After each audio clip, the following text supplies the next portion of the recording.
अस्सलाम वालेकुम। आज हम आपको ओवरव्यू देने जा रहे हैं Amal tech ERP accounts management system point of sales complete system यानी कि कंप्लीट सॉल्यूशन। सबसे पहले हम साइन अप करेंगे किस तरीके से आप अमल टेक पर साइन अप कर सकते हैं। यहाँ पर आ जाते हैं हम साइन अप के ऑप्शन में। अब यहाँ पे आप अपना नाम लिख देंगे। फॉर एग्जांपल मैंने अपना नाम लिख दिया है दानिश, ठीक है। अच्छा, यहाँ पे अपना ईमेल एड्रेस डाल देंगे, जो भी आपका एक्चुअल ईमेल एड्रेस होगा। यहाँ पे फेक ईमेल नहीं डालना, अपना एक्चुअल ईमेल डालना है। अपना कॉन्टैक्ट नंबर आपने डाल देना है। फॉर एग्जांपल मेरा ये कॉन्टैक्ट नंबर है, मैंने कॉन्टैक्ट नंबर डाल दिया। पासवर्ड आपने जो भी मर्ज़ी का रखना है वो आप अपना यहाँ पे पासवर्ड रख सकते हैं। इसके बाद कन्फर्म पासवर्ड आप दोबारा से यहाँ पर रख देंगे। इसके बाद यहाँ से आप नेक्स्ट करेंगे। नेक्स्ट करने के बाद यहाँ पर अपना कंपनी का नाम लिखेंगे। अब फॉर एग्जाम्पल मैंने कर दिया है अली ट्रेडिंग, कंपनी का नाम है। ट्रेडर ये लिखना चाहें ब्रांड का नाम लिख सकते हैं। कंपनी की ईमेल आप लिख देंगे ali@gmail.com या जो भी आपकी ईमेल है। अपना कंपनी का मोबाइल नंबर ये मैंडेटरी है, ये लिख दिया आपने। यहाँ पे आपने मोबाइल नंबर लिखना है तो लिख देंगे, वेबसाइट लिखना है, टैक्स रजिस्ट्रेशन नंबर, ये सारी डिटेल्स आप यहाँ पे अपनी टाइप कर देंगे। अपना बिजनेस सेलेक्ट कर देंगे, मैन्युफैक्चरिंग है, ट्रेडिंग है, रिटेल है, जो भी है वो लिख के करेंसी आपको कौन सी यूज़ करनी है, जो मतलब स्टैंडर्ड फाइनेंशियल ईयर आपको कौन सा बनाना है वो आप यहाँ पे सेट करके नेक्स्ट कर देंगे। सही है। अब यहाँ पे आपके पास एड्रेस आ जाएगा। आपका एड्रेस क्या है, फॉर एग्जाम्पल मैंने कर दिया भाई ABC रोड कराची, ठीक है। सिटी आपने कर दिया कराची। अच्छा, ये जो डिटेल्स आप डाल रहे हैं ये बेसिकली आपकी इनवॉइसिंग पे, आपकी बिलिंग पे यही वाली इन्फॉर्मेशन आएगी, तो ये इन्फॉर्मेशन आपने सही डालनी है, ठीक है। इसको मैंने कर दिया क्रिएट अकाउंट। जैसे ही मैंने क्रिएट कर दिया, अब मैं इसको करूँगा सिंपल। ये देखें मेरा ईमेल वेरीफाई होगा, ठीक है। ये वेरीफाई करेगा ईमेल पे। अब मैं आपको दिखाता हूँ, मेरे पास नोटिफिकेशन आया होगा ईमेल पे। अब ये देखें मेरे पास स्पैम में मैं गया तो मेरे पास ये वेरिफिकेशन आ गई। इसको मैं वेरीफाई कर दूंगा। इस पर मैंने लिंक पे क्लिक किया। जैसे ही मैं क्लिक करूंगा ये मुझे ईमेल वेरीफाई, ये देखें वेरीफाइड हो गया। अब मैं दोबारा यहाँ पर आऊँगा, ये देखें ईमेल वेरीफाइड, ठीक है।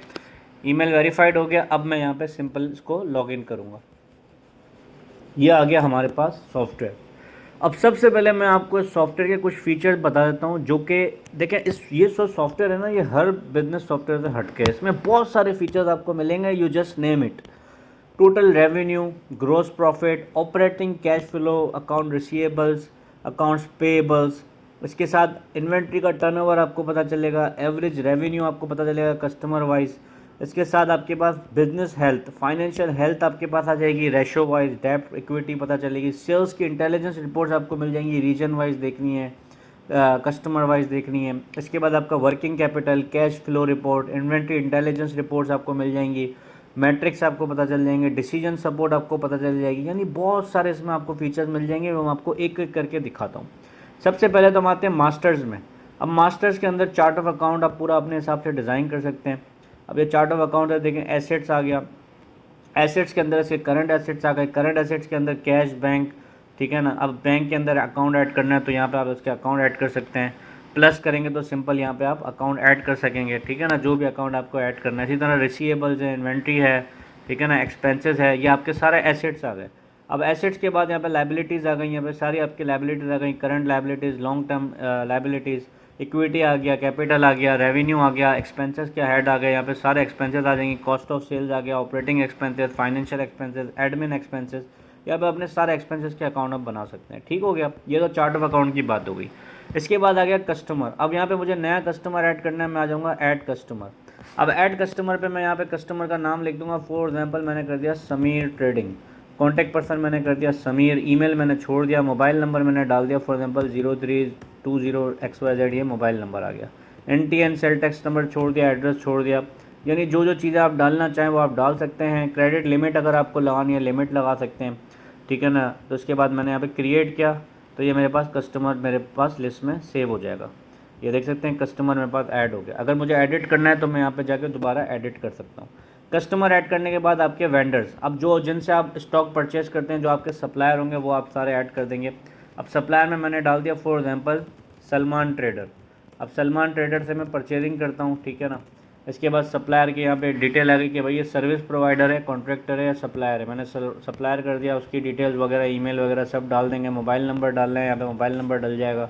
एड्रेस डालना है तो यहाँ पे आपने डाल दिया भाई जो भी उसका एड्रेस है, ठीक है ना। सिटी आपने बता दिया भाई कौन से सिटी में है, सही है। ये सारी यानी सप्लायर की पूरी डिटेल आ जाएंगी। लास्ट में इसको आप कर देंगे क्रिएट वेंडर, तो आपका सप्लायर क्रिएट हो जाएगा। ये आप देखें सप्लायर मेरा क्रिएट हो गया। उसके बाद यहाँ पे आ जाते हैं बैंक्स अकाउंट आपको बनाने हैं, बैंक अकाउंट हम बना सकते हैं, ठीक है ना। हम आ जाते हैं डायरेक्टली चार्ट ऑफ इन्वेंट्री, यहाँ पे हम आइटम ऐड करेंगे। अब जो भी आपका आइटम कैटेगरी है, अब फॉर एग्जांपल मेरा काम है, मेरा बिजनेस है लैपटॉप का, तो मैंने मेन कैटेगरी क्रिएट कर दी लैपटॉप, इसको मैंने कर दिया सेव। जैसे ही मैंने कैटेगरी क्रिएट की, यहाँ पे देखेंगे प्लस का साइन आ रहा है, इसको मैं प्लस करूँगा, सब कैटेगरी बनाऊंगा। सब कैटेगरी से मतलब है लैपटॉप के अंदर कौन सी ब्रांड का, कौन सी कैटेगरी का लैपटॉप है। अब जैसे मैंने कर दिया भाई HP का लैपटॉप होता है, ठीक है ना। इसके अलावा कोई और ऐड करना है तो मैं कोई और ऐड कर सकता हूँ, भाई HP के अलावा होता है लिनोवो का, यानी जो भी उसकी सब कैटेगरीज हैं वो आप डिफाइन कर देंगे, ठीक हो गया।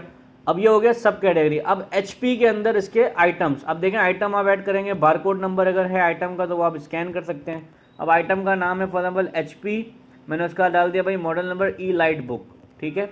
मेजरमेंट यूनिट आप डिफाइन कर देंगे पीसेस में, केजी में, लीटर में, मीटर में, फिट में, बॉक्स में। अब मैंने कर दिया भाई पीसेस में। ट्रैकिंग नंबर अगर है तो ट्रैकिंग नंबर डाल देंगे, बैच नंबर, एक्सपायरी, डिस्क्रिप्शन डाल देंगे। यहाँ पे इसकी प्राइस डाल देंगे, परचेज प्राइस, सेलिंग प्राइस। अब मैंने बता दिया भाई 12,000 रुपये की परचेजिंग है, 15,000 रुपये की इसकी सेलिंग प्राइस है। अगर होलसेल प्राइस डालनी है वो डाल सकते हैं, मिनिमम प्राइस डालनी है, डीलर प्राइस डालनी है, एवरेज कॉस्ट डालनी है, सारे ऑप्शन आपको मिल जाते हैं। अगर आपको टैक्स लगाना है तो टैक्स लगा सकते हैं, नहीं लगाना है तो इसको टैक्स को आप ख़त्म कर सकते हैं, ठीक है ना। रीऑर्डर क्वांटिटी आप सेट कर सकते हैं। रीऑर्डर से ये होगा जब आपके पास स्टॉक खत्म होने वाला होगा आपको अलर्ट आ जाएगा, ठीक है ना। करंट स्टॉक यहाँ पे आपको डिफाइन करना है, वो भी आप डिफाइन कर सकते हैं। इसको मैंने कर दिया सेव, ये मेरे पास आइटम सेव हो गया, ठीक है। अब इसके अंदर HP के अंदर देखिए हमारे पास एक आइटम ऐड हो गया। अब ऐड करने के बाद मैं आपको बाकी फीचर्स दिखाता हूँ। इन्वेंट्री लोकेशंस, अगर आपको जैसे एक लोकेशन है, मल्टीपल लोकेशन है, वेयर हाउस अलग है, गोडाउन अलग है, तो यहाँ पे आप मल्टीपल लोकेशंस अपनी ऐड कर सकते हैं, जैसे warehouse, store, showroom, factory, यानी वॉट एवर आपकी लोकेशन है वो यहाँ पे आप ऐड कर सकते हैं।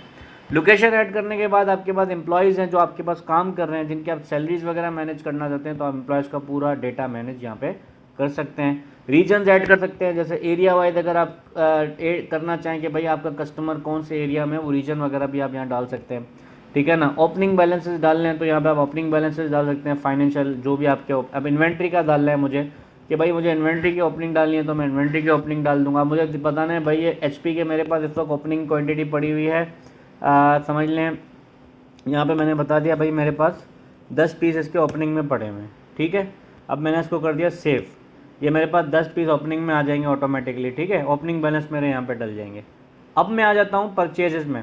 अब देखें यहाँ पे परचेज का ऑर्डर भी बना सकते हैं, गुड रिसीव नोट, GRN भी बना सकते हैं, परचेज इनवाइस भी बना सकते हैं। अब फॉर एग्जाम्पल हम बनाते हैं परचेज इनवाइस, यहाँ पे सिंपली हमने क्रिएट इनवाइस करना है, ठीक है। अब यहाँ पे मैंने बता दिया भाई मैं जो है वो परचेज कर रहा हूँ। अब देखें डायरेक्ट टू GRN, अगर इस वक्त हमने कोई GRN नहीं बनाया, अभी सिंपल हमने बता दिया भाई सलमान ट्रेडर से हम परचेज कर रहे हैं। वेंडर का इनवाइस नंबर हम रेफरेंस के तौर पे डाल देंगे, परचेजिंग डेट डाल देंगे, किस डेट को परचेज कर रहे हैं, भाई आज की तारीख में परचेज कर रहे हैं, ठीक है। ड्यू डेट आपको डालनी है, टर्म्स ऑफ पेमेंट आपके डिफाइन करने हैं वो आप कर सकते हैं, ठीक है ना। करेंसी आ गई। अब एम्प्लॉय अगर आपको रेफरेंस देना है वो डाल सकते हैं, जॉब का रेफरेंस है, कौन सी लोकेशन में परचेज कर रहे हैं, लोकेशन सेलेक्ट करनी है वो आप कर सकते हैं, ठीक है। अब यहाँ पे मैंने सिंपली आइटम बता दिया भाई HP का आइटम, ये मेरे पास 10 पीस पहले पड़े हुए थे, मजीद मैंने 5 पीस और ले लिए। 12,000 रुपये के हिसाब से अगर टैक्स लगाना है टैक्स लग जाएगा, नहीं लगाना है तो कोई मसला नहीं है, ठीक है। इसको यहाँ से मैं स्क्रॉल डाउन करता हूँ, 60,000 का बिल बन गया। अगर कोई डिस्काउंट मिल रहा है, कोई विथहोल्डिंग टैक्स लग रहा है, कोई एक्स्ट्रा टैक्स लग रहा है वो लगा देंगे। अब आप अपने वेंडर को पेमेंट कितनी कर रहे हैं, मैंने अपने वेंडर को पेमेंट कर दी फॉर एग्जांपल 40,000 मैंने उसको पे कर दिया। अब देखें पेमेंट जब आप कर रहे हैं तो आपसे पूछ रहा है पेटी कैश से करना है, कैश इन हैंड से करना है, कौन से अकाउंट से करना है। मैंने बताया भाई कैश इन हैंड से कर दो। कैश इन हैंड पे मैंने पेमेंट कर दी, कैश इन हैंड से मैंने पेमेंट कर दी। पेमेंट करने के बाद इसको मैं करता हूँ सेव एंड पोस्ट। जैसे ही मैं सेव एंड पोस्ट करूँगा ये मेरी एंट्री सेव और पोस्ट हो जाएगी। इसके बाद हम आपको दिखा देते हैं। अब देखें रिटर्न भी आप डाल सकते हैं, अगर कोई आइटम रिटर्न आ रहा है तो रिटर्न आप वेंडर को करें वो भी आप डाल सकते हैं। अब सेल्स में आ जाते हैं। अब देखिए सेल्स में हमारे पास मल्टीपल ऑप्शंस हैं। एक तो POS काउंटर, यानी अगर आप पॉइंट ऑफ सेल सेल करना चाहते हैं, POS सेल करना चाहते हैं, वो भी ऑप्शन है हमारे पास। सिंपल आपने POS पे क्लिक किया, सिंपल ये देखें आपके पास ब्यूटीफुल सी विंडो आ गई। यहाँ पे आप बारकोड स्कैन करना चाहें बारकोड स्कैन कर सकते हैं, आइटम सर्च करना चाहें आइटम सर्च कर सकते हैं, टच अगर आप टच यूज़ कर रहे हो टच भी कर सकते हैं। अब जैसे हमने ये स्टॉक पे क्लिक किया, एक क्वांटिटी सेल करनी है, यहाँ पे आप सिंपल पे करेंगे, ये आपकी काउंटर सेल की विंडो है, ठीक है। यहाँ पे मैंने पे का बटन दबाया, आपकी जो है वो ये सिंपली पे हो जाएगा और ये आपकी सेल हो जाएगी, ठीक है ना। इसको वॉइड करना है, मैं यहाँ से वॉइड कर सकता हूँ, ये वॉइड हो जाएगा, ठीक है, आइटम हट जाएगा। ये तो काउंटर सेल आ गया। एक आ जाता है, इसको मैंने बंद कर दिया। अब मुझे मेरे पास आती है सेल इनवॉइस, जो नॉर्मल आपकी A4 वाली इनवॉइस बनती है, ठीक है। सेल इनवॉइस में आता हूँ, अब मैं नॉर्मल इनवॉइस बनाता हूँ। अब मैंने बताया भाई मैं सेल कर रहा हूँ, ठीक है। अब कस्टमर किसको बेच रहा हूँ, मैंने बता दिया भाई समीर ट्रेडिंग मेरा कस्टमर है, इसको मैं बेच रहा हूँ, ठीक है। यहाँ पे मैं आ जाता हूँ नीचे, यहाँ पे सारी चीज़ें मैंने छोड़ दी, एम्प्लॉय छोड़ दिया, सब चीज़ें छोड़ने के बाद आइटम सेलेक्ट किया, भाई HP का मेरा आइटम है, 20 पीस थे, मैं इसको दे रहा हूँ 2 पीस, ठीक है। 2 पीस मैंने सेल करने, 30,000 का मेरा बिल बन गया है। कस्टमर ने मुझे पेमेंट दे दिया है। कितनी पेमेंट दे रहा है भाई, समीर ने मुझे 10,000 रुपये दे दिए, बकाया बाद में देगा, 20,000 रुपये बैलेंस होगा, ठीक है। इसको यहाँ से मैं सिंपल सेव कर दिया, ये आपकी इनवॉइस सेव हो गई, ये आपकी ब्यूटीफुल सी सेल इनवॉइस बन गई।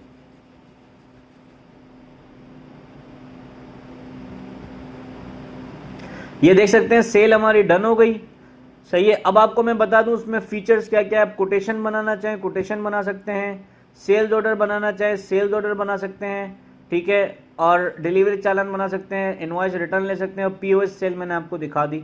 अब आ जाते हैं हमारे पास स्टोर।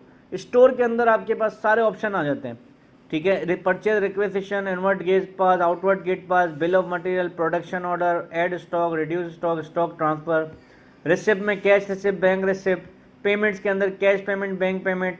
अब मैं आपको कुछ पहले तो रिपोर्ट्स दिखाता हूँ, ठीक है। सबसे पहले आते हैं मेन रिपोर्ट्स, जिसमें आपके पास आती हैं general report, print voucher, serial tracking, PO tracking, purchase reports. अब मुझे देखना है भाई परचेज रजिस्टर, मैंने जनरेट किया सिंपल। अब देखिए मेरे पास परचेज रजिस्टर आ गया। अभी मुझे बता रहेगा टोटल मेरी 60,000 रुपये की परचेजिंग हुई है, जो मैंने खरीदारी की थी 60,000 रुपये की, ठीक है। अब वो किससे खरीदारी की, पूरा इसका डेटा आ रहा है, देखिए डेट आ गई, वेंडर इनवॉइस नंबर आ गया, वेंडर का नाम आ गया, ग्रॉस टोटल आ गया, सारी चीज़ें आ गई, आप देख सकते हैं यहाँ पे, ठीक है ना। ये सारी डिटेल आ गई। अब मुझे फ़िल्टर करना है, यहाँ पे मैं डेट टू डेट फ्रॉम करके फ़िल्टर कर सकता हूँ। अब मुझे खाली परचेज इनवॉइस देखनी है, मुझे रिटर्न भी देखना है, मुझे ऑर्डर, माने ईच एंड एवरीथिंग आपको यहाँ पता चल जाता है, ठीक है ना। अब मुझे देखना है भाई परचेज के अंदर समरी देखनी है, वेंडर पेमेंट्स देखनी है, परचेज की आइटम एजिंग देखनी है, अकाउंट्स पेबल एजिंग देखनी है, सारी रिपोर्टें आपको मिलती हैं। अब सेल रिपोर्ट के अंदर आ जाते हैं सेल रजिस्टर। अब मुझे सेल देखनी है, मैंने जनरेट रिपोर्ट किया, ये मेरी सेल आ गई टोटल, अभी तक की मैंने 30,000 रुपये की सेल की है, मेरे पास 30,000 रुपये की सेल आ गई, ठीक हो गया। इसके साथ साथ अब मुझे देखना है भाई स्टॉक का क्या पोजीशन है। अब देखें स्टॉक की समरी देखनी है, जैसे ही मैंने स्टॉक की समरी पे गया, ये मुझे स्टॉक की समरी बता रहा है कि भाई टोटल यहाँ पे मेरे पास 20 क्वांटिटी थी, हमारे पास 20, 4 हमने भेज दिए, और ये हमारे पास टोटल वैल्यू रह गई। इसी के साथ यहाँ पे 20 क्वांटिटी आई थी, 4 हमने भेज दी, बकाया ये हमारे पास रह गई। देखिए हर चीज़ आपको दिखा रहा है कि ओपनिंग कब आई थी, परचेज कितनी की, इसके बाद क्या परचेजिंग हुई, इन क्या हुआ, आउट क्या हुआ, ये सारी चीज़ें आपको बता रहे हैं यहाँ पे।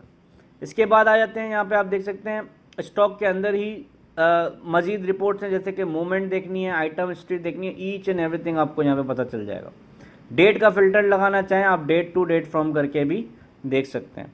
अच्छा, इसके बाद फाइनेंशियल रिपोर्ट्स के अंदर सारी रिपोर्ट्स हैं। लेजर रिपोर्ट देखनी है, अब मुझे फॉर एग्जांपल देखना है कि हमारा वेंडर था, उसकी क्या रिपोर्ट है, मैंने यहाँ पे जनरेट किया, तो यहाँ पे आप देख सकते हैं वेंडर की रिपोर्ट आ गई, ठीक है ना। कस्टमर की रिपोर्ट देखनी है, वेंडर की रिपोर्ट देखनी है, टोटल कितनी पेमेंट थी, कितनी दे दी, कितनी बकाया रह गई, हर चीज़ आपको यहाँ पे पता चल जाएगी। प्रिंट करना है, प्रिंट भी कर सकते हैं और एक्सपोर्ट भी कर सकते हैं एक्सेल में। यहाँ पे डेट का फिल्टर भी आपको मिल जाता है। इसी के साथ इसमें मैं आपको दिखाता हूँ डैशबोर्ड, ये आप देख सकते हैं, ये सारा कंप्लीट डैशबोर्ड आ जाता है आपके पास, ठीक है ना। ये आप देख सकते हैं पूरा कंप्लीट डैशबोर्ड आ रहा है, ईच एंड एवरीथिंग इसमें आपको नज़र आती रहेगी, और यहाँ पे आपके पास सारा डेटा आता रहेगा। तो एक कंप्लीट सॉफ्टवेयर का ओवरव्यू है, डिस्क्रिप्शन में आपको हमारा नंबर मिल जाएगा, आज ही हमसे रब्ता कीजिए। Thank you so much. इसका ट्रायल वर्जन चाहिए वो भी हम आपको प्रोवाइड करेंगे। थैंक यू सो मच, अल्लाह हाफिज़।